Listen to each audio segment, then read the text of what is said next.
7 محرم اور پانی کی بندش۔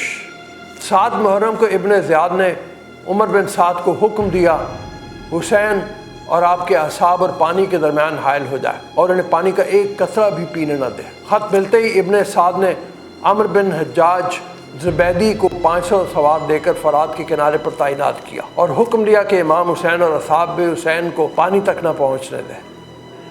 بعض روایت میں مروی ہے کہ پانی کے بندش اور پیاس کی شدت اختیار کرنے کے بعد امام حسین نے بھائی عباس کو بلایا اور انہیں 30 سواروں اور 20 پیادوں کی سرکردگی میں پانی لانے کے لیے فرات کی طرف روانہ کیا۔ وہ رات کے وقت فرات کی طرف روانہ ہوئے جبکہ نافع بن بلال جملی پرچم لے کر اس دستے کے آگے آگے جا رہے تھے۔ یہ افراد حضرت عباس کی قیادت میں شریف فرات تک پہنچ گئے۔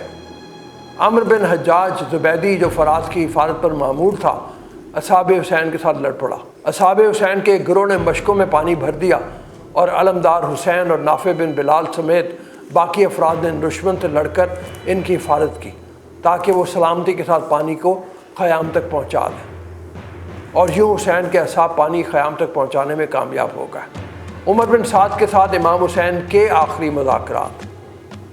عمر بن سعد کی لشکرگاہ میں پے در پے لشکروں کی آمد کے بعد امام حسین عمرو بن کرزہ انصار کو عمر بن سعد کے پاس روانہ کیا اور اس کو کہلا بھیجا کہ میں آج 2 لشکرگاہوں کے درمیان نقطے پر تم سے ملنے آؤں گا۔ امام حسین اور عمر بن سعد دونوں 20 سواروں کے ہمراہ مقررہ مقام پر روبرو ہوئے۔ امام حسین نے بھائی ابو الفضل العباس سے اور بیٹے علی اکبر کے سوا باقی اصحاب کو حکم دیا کہ کچھ فاصلے پر جا کر کھڑے ہو جائیں۔ ابن سعد نے بھی بیٹے حفص اور اپنے غلام کو قریب رکھا اور باقی افراد کو پیچھے ہٹا دیا۔ اس ملاقات میں امام نے فرمایا اپنے ناپاک خیالوں کو اور منصوبوں کو نظر انداز کرو اور ایسی راہ اختیار کرو جس میں تمہاری دنیا اور آخرت کی خیر ہو۔ عمر نہ مانا۔ امام نے جب یہ حالت دیکھی تو اپنے خیام کی طرف واپسی اختیار کی، جبکہ فرما رہے تھے خدا تمہیں ہلاک کر دے اور قیامت کے دن تمہیں نہ بخشے۔ مجھے امید ہے کہ اللہ کے فضل سے تم عراق کی گندم تک نہ کھا سکو گے۔ امام اور ابن سعد کے درمیان مذاکرات کا یہ سلسلہ 3 یا 4 مرتبہ دہرایا گیا۔ 9 محرم سن 61 ہجری کی شام کو شمر ابن زیاد کا حکم لے کر عمر بن سعد کے پاس کربلا پہنچا اور حکم نامہ عمر سعد کے حوالے کیا۔ عمر بن سعد نے کہا میں خود اپنی ذمہ داری نبھاؤں گا۔ کوفے سے حکم آیا ہے ابن زیاد کا وقفہ نہ دو امام امم کو جہاد کا۔ چونکہ محرم سال کا پہلا مہینہ ہوتا ہے لہذا 9 محرم کو تاسوعا کا نام دیا گیا، جیسا کہ 10ویں محرم کو عاشورہ کہتے ہیں۔ یہ 10واں روز ہوتا ہے۔ اس سال 9 محرم کو پنج شنبہ کا دن تھا۔ اس اور انصاران حسین مکمل طور پر یزیدی لشکر کے حصار میں آ چکے تھے۔ یزیدیوں کو یقین ہو چکا تھا کہ اب کوفہ سے حسینی لشکر کوئی مدد نہیں پہنچے گی۔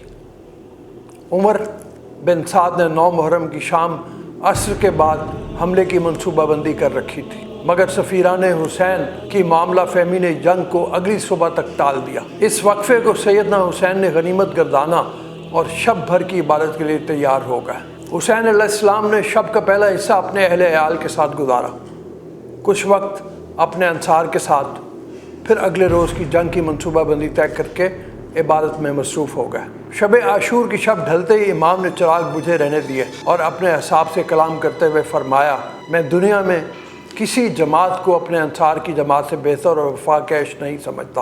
اللہ تم سب کو میری طرف سے خیر کا صلہ دے۔ یہ بات اب صاف ہو چکی کہ دشمن کل ہم سے جنگ آزما ہوگا۔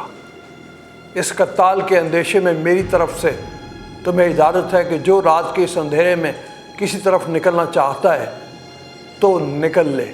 میری طرف سے بیعت کا بار تم سے اٹھایا جاتا ہے، اب تم آزاد ہو۔ رات کی چادر لپیٹ کر خود ہی میرے عزیزوں میں سے ایک کا ہاتھ پکڑ کر ساتھ لیتے جاؤ، کیونکہ لشکر یزید صرف میرے خون کا پیاسا ہے۔ میں مارا گیا تو کسی اور سے تردد نہ کریں گے۔ آپ کا یہ خطبہ سن کر سب سے پہلے حضرت عباس نے کہا آپ کے بغیر ہمارا زندہ رہنے کا کیا جواز؟ ہماری خوش نصیبی ہوگی جو جانیں آپ پر نچھاور ہو جائیں۔ حضرت عباس کی پرجوش باتوں پر سب نے ان کی بھرپور تائید کی اور ہر ایک نے فردن فردن کھڑے ہو کر امام پر اپنی جان قربان کرنے کا عزم کا اعلان کیا۔